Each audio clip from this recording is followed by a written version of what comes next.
Bonjour à tous. Le covidisme franchit un cap, celui de la folie totalitaire, au sens propre du terme, c'est-à-dire la déshumanisation d'une partie de la population de la société, avec tous les risques graves derrière. Vous allez voir, je vais vous donner une série d'exemples très concrets un peu partout dans le monde, y compris en France bien sûr, euh, qui ont un point commun. Ce point commun, c'est justement de traduire cette déshumanisation, cette dérive.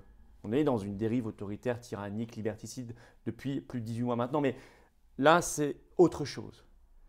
Et bien sûr, ce que je vais vous donner comme liste aujourd'hui d'exemples n'est absolument pas exhaustif. Il y en a beaucoup d'autres, mais ça me semble quand même très très représentatif, surtout inquiétant. En face, bien, on se dit que l'enjeu principal de la crise actuelle tient de plus en plus en une formule: préserver, restaurer l'humain, H majuscule, l'humanité.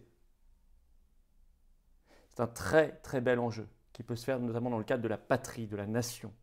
C'est un cadre de solidarité collective.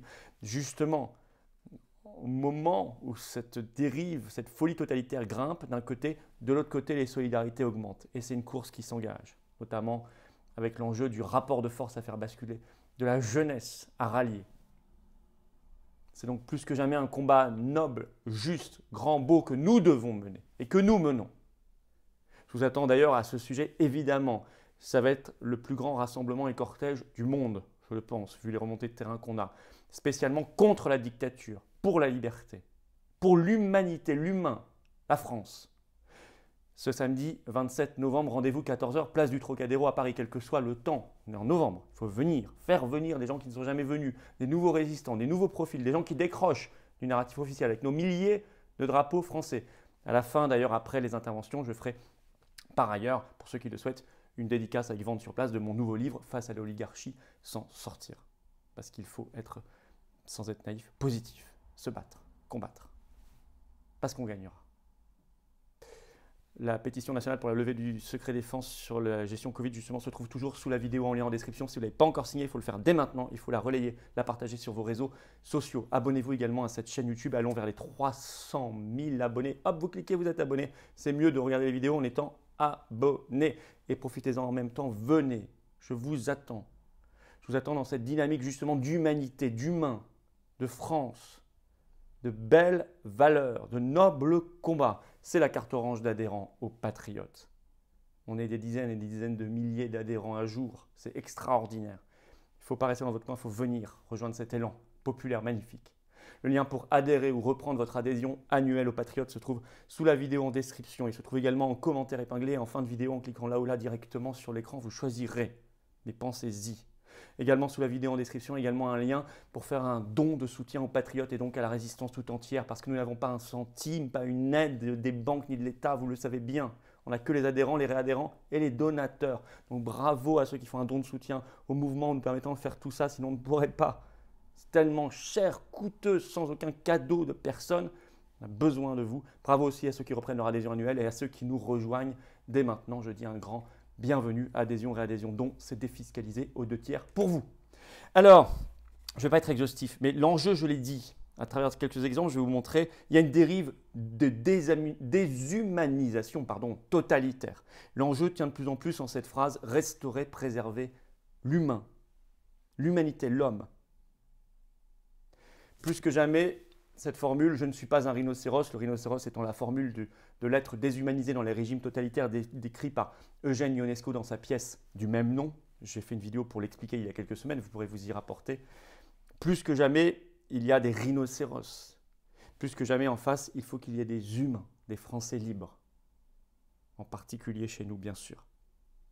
En face, notre dynamique justement de solidarité et de cohésion grandit. C'est une course. Et il faut y rallier de nouveaux résistants, de nouveaux visages, comme nous les avons vus arriver en masse depuis plusieurs semaines dans les mouvements. Pour gagner le rapport de force, notamment la jeunesse. Aujourd'hui, dans les sondages, les moins de 35 ans en France sont majoritairement contre le pass sanitaire et tout ça. C'est une bascule très importante, pleine d'espérance. Il faut que ça gagne tous les âges de la population. Alors, quelques exemples flagrants de déshumanisation, cette nouvelle étape du covidisme, avec tous les dangers derrière de violence, de brutalité, que l'histoire nous a enseigné. L'histoire nous enseigne, mais on oublie vite, manifestement. Ben, nous, on n'oublie pas. Et on ne capitule pas. Royaume-Uni. C'est un simple sondage, mais il est tellement révélateur, le fait même qu'on ose poser une telle question. Par l'institut local Savanta, il a été fait entre le 19 et le 21 novembre dernier, ce sondage, au Royaume-Uni. Et on apprend que 45% des Britanniques seraient d'accord pour, je cite, un confinement pour une durée illimitée des seuls non-vaccinés à partir de décembre 2021. 45% seraient pour, 32% seraient contre. Le reste n'a pas d'avis. C'est donc une majorité relative. C'est inquiétant. On imagine qu'à 1 an ou 1 an et demi, on n'aurait pas eu ce genre de réponse, on n'aurait même pas posé ce genre de questions. Alors l'espoir par contre dans ce sondage, c'est que chez les 18 à 34 ans, c'est 29% pour, 39% contre, 10 points de plus contre. Donc là, on voit aussi que la jeunesse a décroché, ne suit plus tout ça. Ça, c'est plein d'espérance. En Australie, vous en avez peut-être entendu parler, mais je vais vous expliquer dans le détail. C'est l'histoire des camps de quarantaine. Alors, ils existent déjà depuis plusieurs mois, ils étaient réservés aux voyageurs qui revenaient, qui étaient mis en quarantaine, etc. Ce qui est déjà très lourd symboliquement et très problématique comme affaire. Mais là, maintenant, ça commence à devenir plus inquiétant parce que ce sont y compris des gens qui habitent en Australie, qui sont emmenés par des forces armées australiennes et qui sont mis dans ces camps de quarantaine, notamment à Howard Springs, une ville australienne. On a un article très sérieux du Guardian, enfin ça a été repris en France dans quelques articles très rares, mais en tout cas le journal très sérieux The Guardian du 21 novembre explique que pour les communautés de Binjari et Rourke Hall, dans les territoires du Nord en Australie, ils ont détecté 9 cas positifs Covid et 38 cas contacts. Et que le ministre australien du territoire, comme ça c'est son titre, qui s'appelle Michael Gunner, a décidé que tous ces cas-là, ces 38 cas contacts, seraient emmenés par les forces armées dans ces camps de quarantaine à Howard Springs. En plus d'un ce qu'il appelle confinement dur appliqué à tous ces villages. Qu'est-ce que c'est qu'un confinement dur? C'est que vous n'avez absolument plus le droit de sortir de chez vous, même pour aller chercher à manger. L'État vous livre chez vous. Et vous n'avez qu'un seul motif de sortie, c'est pour une véritable urgence médicale. Donc c'est vraiment dans... vous ne pouvez même plus vous aérer. C'est vraiment la dictature totale, quoi. En Allemagne, déclaration reprise par l'agence France-Presse ce 22 novembre du ministre allemand de la Santé, qui déclare, je le cite, vraisemblablement à la fin de l'hiver, comme on le dit parfois avec cynisme, chacun ou presque sera vacciné, guéri ou mort. Je vous laisse simplement, c'est le ministre allemand de la Santé qui vient de déclarer ça, repris par l'agence France-Presse, l'AFP. Vous réfléchissez à la phrase. C'est très brutal. Les exemples qu'on doit ajouter aussi, ce sont tout ce qui est en train de se faire, et je le remarque toujours dans l'Union européenne, qui est une zone très totalitaire, ce qui n'est pas du tout étonnant, parce que c'est une zone qui a vidé les peuples de leur souveraineté, donc de leur capacité à défendre leur liberté, leur dignité. Ce sont les fameux reconfinements des seuls non vaccinés. L'Autriche l'avait annoncé avant d'étendre à tout le monde. Mais la Slovaquie le fait depuis le 22 novembre. C'est aussi un membre de l'Union européenne, la Slovaquie. Depuis le 22 novembre, il y a un reconfinement en Slovaquie que des non vaccinés. C'est ce qu'on appelle la définition d'un apartheid. Ni plus ni moins. Il suffit d'ouvrir le dictionnaire Larousse pour ceux qui n'ont pas la culture pour savoir ce que c'est qu'un apartheid. Ce n'est pas que l'Afrique du Sud, l'apartheid. Il y a d'autres manières de faire. Bon. D'autres exemples. En Italie, vous voyez, j'ai été prendre un peu partout. En Italie, là, c'est une déclaration choc, polémique, le 18 novembre dernier, du président de la région Campanie, une région italienne, qui s'appelle Vincenzo De Luca. Interrogé par un journaliste en conférence de presse sur ce qu'il faut faire des non-vaccinés, il déclare ceci: « Il ne me reste que le napalm. Au-delà, je ne sais pas. » Puis s'en suivent des rires. En France, déclaration choc du ministre de la Justice, Dupond-Moretti, sur Radio J le 21 novembre. Il parle des non-vaccinés. Je le cite. « Ces jusqu'au-boutistes sont une faille dans notre système. » Il ajoute « Comme si la liberté permettait aux gens de contaminer les autres et donc de tuer. » Fin de citation de Dupond-Moretti. Vous retrouverez l'extrait, c'est tout à fait officiel. C'est gravissime. D'ailleurs, Maître Divisio a annoncé une plainte, évidemment.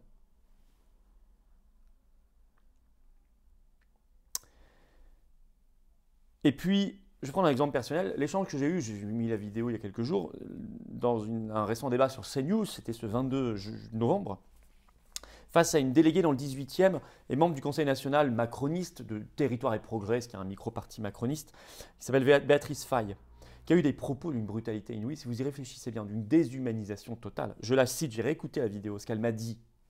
Elle me sort ça un moment en fin d'émission. J'ai le sentiment que vous me mettez en risque, parce que je ne suis pas vacciné, Covid. J'ai ma 3e dose, vous me mettez en danger. Et elle ajoute cette phrase glaçante, je ne sais pas quelle est votre place dans la société. Fin de citation. Ça, c'est de la déshumanisation. Alors, ça ne concerne pas que les non-vaccinés actuels. Vous avez bien compris. D'abord parce que tout vacciné est un futur non-vacciné. Ça dépend de où vous en êtes dans vos doses, puisqu'il faudra en ajouter une tous les 6 mois pour être considéré comme vacciné. Vous avez bien compris.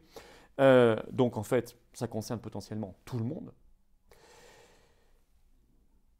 Et par ailleurs, on imagine bien que par extension, ça concerne en fait tous ceux qui luttent contre la tyrannie covidiste, contre les restrictions de liberté, vaccinés ou pas vaccinés. D'ailleurs, il y a plein de vaccinés dans les manifestations et ils sont les bienvenus. Cette déshumanisation, elle est typique des processus totalitaires dans l'histoire. En face, nous devons rassembler, fédérer, sans naïveté, sur l'humain, à travers les âges, les groupes politiques, peu importe, les origines, les professions, les conditions sociales, les lieux d'habitation, etc. Gagner à la cause de nouveaux résistants. Ce que nous faisons. Parce qu'il y a des naufrages, on vient d'en citer, ce sont des naufrages de la pensée, de la conscience humaine. Mais il y a aussi des réveils et même des révélations dans cette crise. Et ça, c'est formidable, il faut capitaliser là-dessus, les multiplier. Et nous avons un cadre collectif magnifique pour redonner du sens à tout ça, à cette humanité. C'est la patrie, c'est la France. C'est la France, qui est un territoire d'ailleurs mondial, avec magnifique et résistant outre-mer actuel, que nous encourageons, nous saluons, dans la paix.